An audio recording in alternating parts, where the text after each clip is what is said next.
ನಮಸ್ಕಾರ ವೀಕ್ಷಕರೇ, ಮತ್ತೊಂದು ಚಾಲುಕ್ಯ ನ್ಯೂಸ್ ನಲ್ಲಿ ಬಹಳ ವಿಶೇಷವಾದಂತಹ ಲೋಕಸಭಾ ಚುನಾವಣೆಯ ಚರ್ಚೆಯಲ್ಲಿದ್ದಾವೆ. ಇನ್ನು 2 ದಿನಗಳು ಮಾತ್ರ ಬಾಕಿ ಇದೆ ಚುನಾವಣೆಗೆ. ಜಾತಿ ಬಲ, ಜನಬಲ, ಪ್ರಜಾಪ್ರಭುತ್ವ, ಸಂವಿಧಾನ ಇವೆಲ್ಲವುಗಳ ಬಗ್ಗೆ ದೊಡ್ಡ ಮಟ್ಟದಲ್ಲಿ ಇವತ್ತು ಇಡೀ ರಾಜ್ಯದಲ್ಲಿ, ದೇಶದಲ್ಲಿ ಮಾತುಕತೆ ಆಗ್ತಾ ಇದೆ. ಅದರಂತೆ ಇವತ್ತು ನಮ್ಮ ಜೊತೆ, ನಮ್ಮ ಚಾಲುಕ್ಯ ನ್ಯೂಸ್ ಜೊತೆ ಗುಬ್ಬಿ ತಾಲೂಕಿನ ಛಲವಾದಿ ಮಹಾಸಭಾದ ಅಧ್ಯಕ್ಷ ಆದಂತಹ ಈರಣ್ಣವರು ನಮ್ಮ ಚಾಲುಕ್ಯ ನ್ಯೂಸ್ಗೆ ಆಗಮಿಸಿದರೆ ತಮಗೆ ಪ್ರೀತಿಪೂರ್ವಕ ಸ್ವಾಗತವನ್ನ. ನಮಸ್ಕಾರ ಸರ್. ಲೋಕಸಭಾ ಚುನಾವಣೆ ಸರ್ ಹೇಗೆ ನಡೀತಾ ಇದೆ ಜಿಲ್ಲೆಯಲ್ಲಿ ಅಥವಾ ರಾಜ್ಯದಲ್ಲಿ? ಲೋಕಸಭಾ ಚುನಾವಣೆ ಗುಬ್ಬಿ ತುಮಕೂರು ಜಿಲ್ಲೆ ತಗೊಂಡ್ರೆ ಇವತ್ತೇನು ಮುದ್ದಲಿಮೇಗೌಡರು ಕಾಂಗ್ರೆಸ್ ಅಭ್ಯರ್ಥಿಯಾಗಿ ಸ್ಪರ್ಧೆ ಮಾಡಿದ್ದಾರೆ, ಅವರು ಹಿಂದೆ ಇದೇ ಪಕ್ಷ ಕಾಂಗ್ರೆಸ್ ಪಕ್ಷದಲ್ಲಿ ಸ್ಪರ್ಧೆ ಮಾಡಿ ವಿಜೇತರಾಗಿ ತುಮಕೂರು ಜಿಲ್ಲೆ ಹಲವಾರು ಸಮಸ್ಯೆಗಳ ಬಗ್ಗೆ, ಕೊಬ್ಬರಿ ರೈತರು ಕೊಬ್ಬರಿ ಬೆಂಬಲ ಬಿಜೆಪಿ ಪರನ ಕಾಂಗ್ರೆಸ್ ಪರನ ಯಾರ ಪರ ಅಂತ ಹೇಳಿಲ್ಲ, ನಾನು ಕೇಳ್ತಾ ಇರೋದು ಲೋಕಸಭಾ ಚುನಾವಣೆ ಹೇಗಿದೆ? ಲೋಕ ಚುನಾವಣೆ ನಡೀತಾ ಇದೆ ನಿಮ್ಗೆ ಸರ್. ನಾವು ಕಾಂಗ್ರೆಸ್ ಪರವಾಗಿ ಸಪೋರ್ಟ್ ಮಾಡ್ತೀವಿ, ಬೆಂಬಲ ನೀಡ್ತೀವಿ. ಯಾಕೆ ಕಾಂಗ್ರೆಸ್ ಪರವನ್ನ ಯಾಕೆ ಹೋಗ್ಬೇಕು ನೀವು ಅಂತ? ಯಾಕೆ ಬಿಜೆಪಿ ಅವರು ಇಷ್ಟ ಇಲ್ವಾ? ಬಿಜೆಪಿ ಏನಿವತ್ತು ಸಂವಿಧಾನ ವಿರೋಧಿ, ಬಾಬಾ ಸಾಹೇಬ್ ಅಂಬೇಡ್ಕರ್ ವಿರೋಧಿ, ಮೀಸಲಾತಿ ವಿರೋಧಿ, ದಲಿತ ವಿರೋಧಿ, ಇವತ್ತೇನು ಸಂವಿಧಾನ ಬದಲಾವಣೆ ಮಾಡ್ತೀವಿ ಅಂತ ಹೊರಟಿದ್ದಾರೆ, ಅವ್ರನ್ನ ನಾವು ಬದಲಾವಣೆ ಮಾಡಕ್ ಹೊರಟಿದ್ದೀವಿ. ಆದ್ರೆ ಎಲ್ಲೋ ಒಂದ್ ಕಡೆ ಮಲ್ಲಿಕಾರ್ಜುನ್ ಖರ್ಗೆ ಅವ್ರನ್ನೇ ಪ್ರಧಾನಮಂತ್ರಿ ಅಂತ ಘೋಷಣೆ ಮಾಡ್ಬೋದಿತ್ತು, ಯಾಕೆ ಕಾಂಗ್ರೆಸ್ ಅವ್ರು ಮಾಡಕ್ ಹೊರಟಿಲ್ಲ ಅಂತ? ಕಾಂಗ್ರೆಸ್ನಲ್ಲಿ ಇಲ್ಲಿವರೆಗೂ ಯಾರು ಪ್ರಧಾನಮಂತ್ರಿ ಅಂತ ಯಾವ ಅಭ್ಯರ್ಥಿಯನ್ನು ಘೋಷಣೆ ಮಾಡಿಲ್ಲ. ಮುಂದಿನ ದಿನಗಳಲ್ಲಿ ಖರ್ಗೆ ಅವರಿಗೆ ವರ್ಚಸ್ಸಿದೆ. ಈ ದೇಶದಲ್ಲಿ ಪ್ರಧಾನಮಂತ್ರಿಯಾಗಿ ಏನು ಕಾರ್ಯ ಮಾಡ್ತಕ್ಕಂಥ ಎಲ್ಲ ಒಂದು ಅವ್ರಿಗೆ ವರ್ಚಸ್ಸು ಎಲ್ಲದೂ ಇದೆ ಅವ್ರಿಗೆ. ಮುಂದಿನ ದಿನಗಳಲ್ಲಿ ಖರ್ಗೆ ಸಾಹೇಬರು ಪ್ರಧಾನಮಂತ್ರಿ ಆಗ್ತಾರೆ, ದೇಶಕ್ಕೆ ಒಂದು ಉತ್ತಮವಾದ ಆಡಳಿತ ಕೊಡ್ತಾರೆ ಅಂತ ಹೇಳಿ ನಮಗೆ ಒಂದು ಉತ್ತಮವಾದ ನಿಲುವಿದೆ ನಮ್ಮಲ್ಲಿ.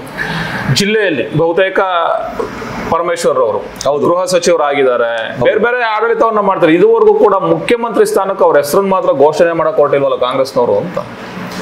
ಸರ್, ಹಿಂದೆ ನಮ್ಮ ಛಲವಾದಿ ಮಹಾಸಭಾ ರಾಜ್ಯಾಧ್ಯಕ್ಷರು ಕೆ ಶಿವರಾಮ್ ಸಾಹೇಬರು ದಲಿತ ಮುಖ್ಯಮಂತ್ರಿ ಚಳವಳಿ ಹುಟ್ಟಾಕ್ತಾರೆ. ಅವರು ಮುಂದಿನ ದಿನಗಳಲ್ಲಿ ನಾವು ಛಲವಾದಿ ಮಹಾಸಭಾ ವತಿಯಿಂದ ಇರ್ಬೋದು, ದಲಿತ ಸಂಘಟನೆ ಪರವಾಗಿರ್ಬೋದು, ಡಾಕ್ಟರ್ ಜಿ ಪರಮೇಶ್ವರ್ ಮುಖ್ಯಮಂತ್ರಿ ಆಗ್ಬೇಕು ಅಂತ ಹಲವಾರು ಹೋರಾಟಗಳು ಮಾಡ್ಕೊಂಡು ಬಂದಿದ್ದೀವಿ ನಾವು.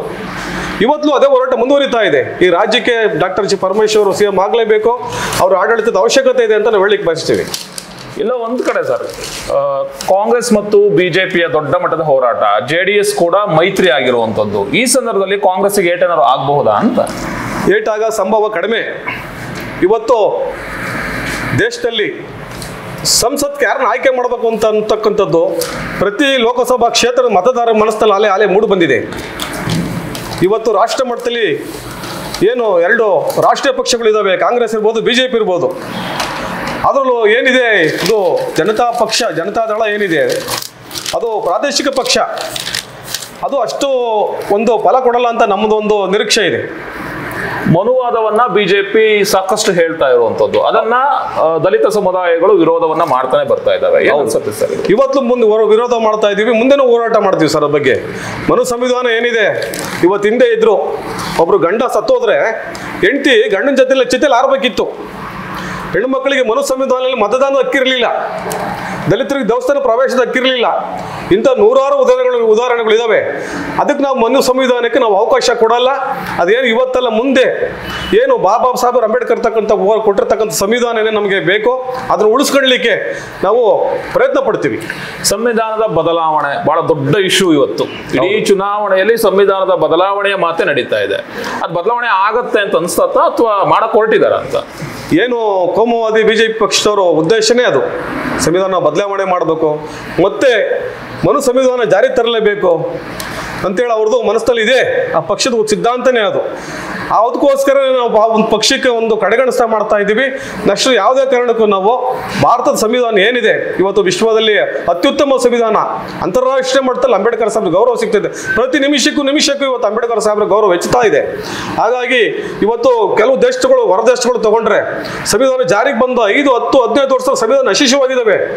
ಈಗ ಬಾಬಾ ಸಾಹೇಬ್ ಅಂಬೇಡ್ಕರ್ ಕೊಟ್ಟಿರ್ತಕ್ಕಂಥ ಸಂವಿಧಾನ ಅತ್ಯುತ್ತಮವಾದ ಸಂವಿಧಾನ, ವರ್ಲ್ಡಲ್ಲೇ ಫೇಮಸ್ ಆಗಿರ್ತಕ್ಕಂಥ ಸಂವಿಧಾನ ಉಳಿಸ್ಲಿಕ್ಕೆ ನಾವು ಪ್ರಯತ್ನ ಪಡ್ತೀವಿ. ನಾವು ಹೋರಾಟ ಮಾಡ್ತೀವಿ. ನರೇಂದ್ರ ಮೋದಿ ಅವರು ಮೊನ್ನೆ ಇದು ಈ ಇಶ್ಯೂ ಆದ್ಮೇಲೆ ಯಾವುದೇ ಕಾರಣಕ್ಕೂ ಸಂವಿಧಾನದ ಬದಲಾವಣೆ ಆಗಕ್ಕೆ ಸಾಧ್ಯನೇ ಇಲ್ಲ ಅನ್ನೋ ಒಂದು ಮಾತು ಹೇಳಿಕೆ ಕೊಟ್ಟಿದ್ದಾರೆ.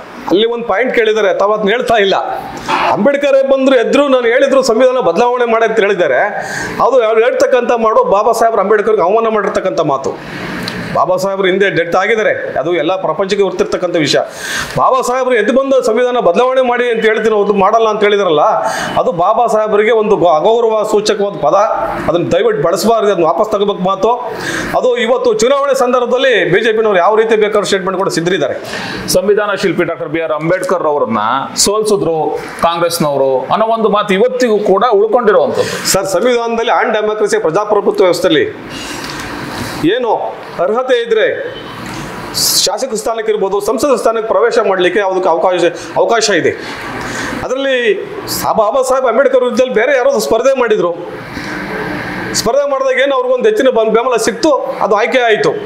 ಅದನ್ನ ಇವರು ಅದು ತಪ್ಪು ಹೇಳ್ತಾ ಇದ್ದಾರೆ. ಅಂಬೇಡ್ಕರ್ ಸೋಲ್ಸಿದ್ರು, ಕಾಂಗ್ರೆಸ್ ಪಕ್ಷ ಸೋಲ್ಸಿದ್ರು ಅಂತ ಹೇಳೋದು ತಪ್ಪದು. ಅದು ಜನಾಭಿಪ್ರಾಯ ಇತ್ತು, ಏನೋ ಮನ್ನಣೆ ಆಯ್ತು ಅವತ್ತು. ಎಲ್ಲೋ ಒಂದ್ ಕಡೆ ಅವ್ರು ಸಾವನ್ನಪ್ಪಿದಾಗ ಕೂಡ ಜಾಗವನ್ನು ಕೊಡ್ಲಿಲ್ಲ, ಅವ್ರಿಗೆ ಬಹಳ ನೋವು ಮಾಡಿದ್ರು, ಹಂಗಾಗಿ ಅವ್ರ ಬದಲಾವಣೆನೇ ಆಗೋದ್ರು ಅನ್ನೋದು ಕೂಡ ಬಿಜೆಪಿ ಅವ್ರದ್ದು ಒಂದು ವಾದ. ಬಿಜೆಪಿಯವರು ವಾದಕ್ಕೆ ನಾವು ಇನ್ನೊಂದು ಪ್ರತ್ಯುತ್ತರ ಕೊಡ್ತೀವಿ ಸರ್. ಇವತ್ತು ಏನು ಡೆಲ್ಲಿನಲ್ಲಿ ಅಂಬೇಡ್ಕರ್ ಸಾಹೇಬರು ಡೆತ್ ಆಗಿದ್ದು ನಿಜ. ಆ ಒಂದು ಅವ್ರದ ಅಂತಿಮ ಸದ್ಗತಿಯನ್ನು ಬಾಂಬೆಲಿ ಮಾಡಿದ್ದು ಸತ್ಯ. ಬಾಂಬೆಯಲ್ಲಿ ಏನು ಮಾಡಿದ್ರು, ಇವತ್ತು ನಾಗ್ಪುರದಲ್ಲಿ ಏನು ಅಂತ್ಯ ಸಂಸ್ಕಾರ ಆಯಿತು. ಇವರು ಅಂಬೇಡ್ಕರ್ನ ಒಂದು ವರ್ಚಸ್ನ ಕಡ್ಲಿ ಮಾಡಲಿಕ್ಕೆ, ಅವರ ಒಂದು ಹೆಸರಿಗೆ ಮಸಿ ಬೆಳಿಲಿಕ್ಕೆ ಗೋಸ್ಕರ ಅವರು RSS ಶಾಖೆಯನ್ನು ಅಲ್ಲೇ ಓಪನ್ ಮಾಡ್ತಾರೆ, ನಾಗ್ಪುರದಲ್ಲಿ ಮಾಡ್ತಾರೆ. ಇವ್ರ ಉದ್ದೇಶ ಇಷ್ಟೇನೆ. ಬಾಬಾ ಸಾಹೇಬ್ರನ್ನ ಹೆಸರನ್ನ ಇವತ್ತು ಈಗ ತಗೊಳ್ಳಿ, ಚುನಾವಣೆ ತಗೊಳ್ರಿ. ಏಪ್ರಿಲ್ 14 ಇವತ್ತು ಅಂಬೇಡ್ಕರ್ ಜಯಂತಿ ಮಾಡ್ಲಿಕ್ಕೆ ಅವಕಾಶ ಕೊಡಲಿಲ್ಲ, ಚುನಾವಣೆ ತಂದು ಮುಂದೂಡಿರು. ಇಂಥ ಹಲವಾರು ಘಟನೆಗಳು ನಡೆಸ್ಕೊಂಡು ಬರ್ತಾ ಇದ್ದಾರೆ. ಇವ್ರು ಏನು ಬಿಜೆಪಿ ವಿರುದ್ಧ ಅಂತ ಏನು, ಸಂವಿಧಾನ ಜನರಿಂದ ದೂರ ಮಾಡಬೇಕು, ಅಂಬೇಡ್ಕರ್ ಸಾಹೇಬ್ರ ನೆನಪನ್ನ ದೂರ ಮಾಡಬೇಕು, ಮತ್ತೆ ದಲಿತ ವಿರೋಧಿ ನೀತಿ ಜಾಸ್ತಿ ಆಗಲೇಬೇಕು, ದಲಿತ ರಕ್ಷಣೆ ಸಿಗ್ತಾ ಇಲ್ಲ. ಒಂದೇ ಒಂದು ಎಕ್ಸಾಂಪಲ್ ಸಹ, ಈಗ ಏನು ಇವತ್ತು 65 ಲಕ್ಷ SC/ST ಮಕ್ಕಳಿಗೆ ಕರ್ನಾಟಕದಲ್ಲಿ ಸ್ಕಾಲರ್ಶಿಪ್ ಇಲ್ಲ. ಏನಕ್ಕೋಸ್ಕರ ಕೊಡ್ತಾ ಇಲ್ಲ? ದಲಿತರು ಮಕ್ಕಳು ಎಜುಕೇಶನ್ ಮಾಡಿದ್ರೆ, ವಿದ್ಯಾವಂತರಾದ್ರೆ, ಮುಂದೆ ಬಂದ್ರೆ ಬಿಜೆಪಿ ವಾಪಸ್ ಮಾಡ್ತಾರೆ, ನಮ್ಗೆ ಓಟ್ ಹಾಕಲ್ಲ. ಇವ್ರನ್ನ ಸಂವಿಧಾನದಿಂದ ದೂರ ಇಡಬೇಕು, ಅಂಬೇಡ್ಕರ್ನ ನೆನಪಿನಿಂದ ದೂರ ಇಡಬೇಕು ಅಂತ ಮಾಡ್ತಕ್ಕಂಥ ಉದ್ದೇಶಪೂರ್ವಕ ಪ್ಲಾನ್ ಇದು. ಇಲ್ಲೇ ಒಂದ್ ಕಡೆ ದಲಿತ ಸಮುದಾಯ ಅಂತಾನೆ ಅಲ್ಲ, ಎಲ್ಲಾ ಸಮುದಾಯಗಳಲ್ಲೂ ಕೂಡ ಒಡಕಿರುವಂತದ್ದು.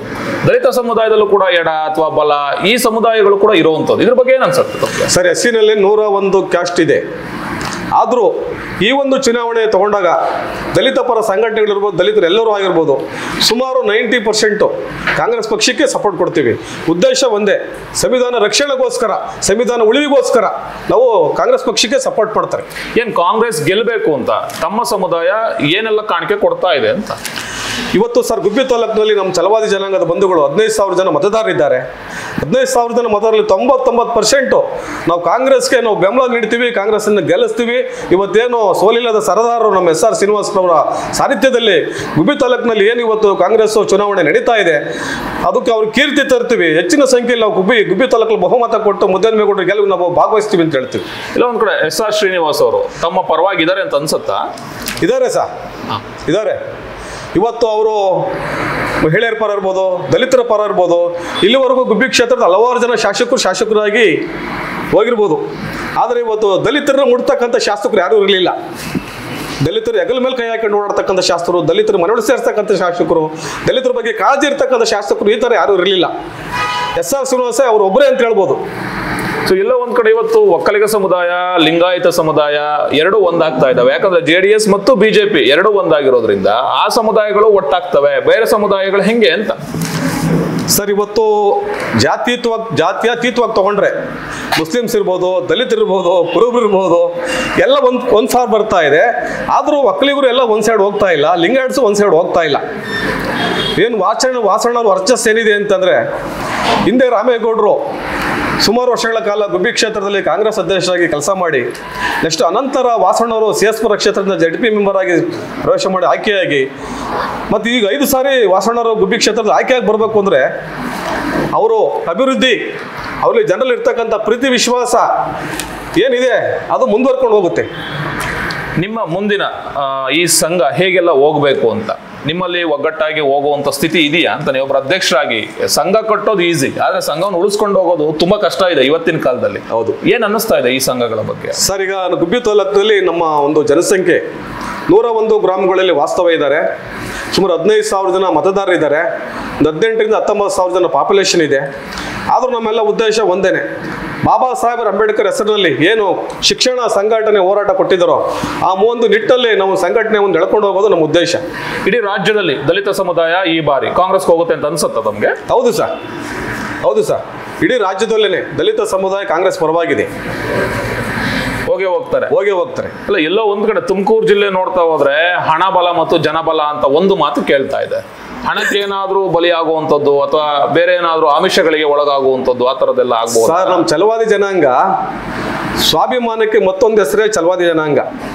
ಸ್ವಾಭಿಮಾನದಿಂದ ಬರ್ತಕ್ಕಂಥ ಜನ ಅನ್ಮರು ಎಸ್ಕೊಂಡಿದ್ರು ಯಾರನ್ನು ಭಿಕ್ಷೆ ಬೇಡಕ್ಕೆ ಹೋಗಲ್ಲ. ಸ್ವಾಭಿಮಾನನೇ ನಮ್ಮ ಜನಾಂಗದ ಮುಖ್ಯ ಒಂದು ಗುರಿ. ಹಾಗಾಗಿ ಏನೇ ಆಸೆ ಆಮಿಷಗಳು ಇದ್ರೂ ನಮ್ಮ ಜನಾಂಗ ಬಲಿಯಾಗಲ್ಲ ಸರ್. ಇನ್ನು ಕೊನೆಯದಾಗಿ ಲೋಕಸಭಾ ಚುನಾವಣೆ 2 ದಿನ ಮಾತ್ರ ಬಾಕಿ ಇದೆ. ಏನ್ ಹೇಳ್ತೀರಿ ತಮ್ಮ ಮತದಾರರಿಗೆ, ತಮ್ಮ ಮತದಾರರಿಗೆ? ಗುಬ್ಬಿ ತಾಲೂಕಿನಲ್ಲಿ ನಾವು 15,000 ಜನ ಮತದಾರರು ಇದ್ದೀವಿ. ಇವತ್ತೇನು ನಮ್ಮ SR ಶ್ರೀನಿವಾಸ್ ಅವರ ಸಾರಥ್ಯದಲ್ಲಿ ಮುದ್ದನಮೇಗೌಡರು ಏನು ಸ್ಪರ್ಧೆ ಮಾಡಿದ್ದಾರೆ ಲೋಕಸಭೆಗೆ, ಆ ಒಂದು ಚುನಾವಣೆಯಲ್ಲಿ ನಾವೆಲ್ಲ ಪೂರ್ತಿ ನಾವು ಜನಾಂಗದ ಒಕ್ಕೂಟ 99% ಕಾಂಗ್ರೆಸ್ ಪಕ್ಷಕ್ಕೆ ಮತ ಹಾಕ್ತೀವಿ. ಹಾಗೆ ಮತ ಹಾಕೋದ್ರ ಮೂಲಕ ಏನು ನಮ್ಮ ರಾಜ್ಯ ಮಟ್ಟದಲ್ಲಿ ಡಾಕ್ಟರ್ ಜಿ ಪರಮೇಶ್ವರ್ ಇರ್ಬೋದು, ರಾಷ್ಟ್ರ ಮಟ್ಟದಲ್ಲಿ ಡಾಕ್ಟರ್ ಜಿ ಮಲ್ಲಿಕಾರ್ಜುನ ಖರ್ಗೆ ಸಾಹೇಬ್ರು ಇರ್ಬೋದು, ಅವರಿಗೆ ಶಕ್ತಿ ತುಂಬಲಿಕ್ಕೋಸ್ಕರ ನಾವು ಗುಬ್ಬಿ ತಾಲೂಕಿನ ಎಲ್ಲ ಛಲವಾದಿ ಬಂದಿಗಳು ಕಾಂಗ್ರೆಸ್ ಪಕ್ಷಕ್ಕೆ ಮತ ಹಾಕ್ಬೇಕು ಅಂತ ನಾವು ಈ ಮಾಧ್ಯಮದ ಮುಖಾಂತರ ಕೇಳ್ಕೊಂತೀವಿ ಸರ್.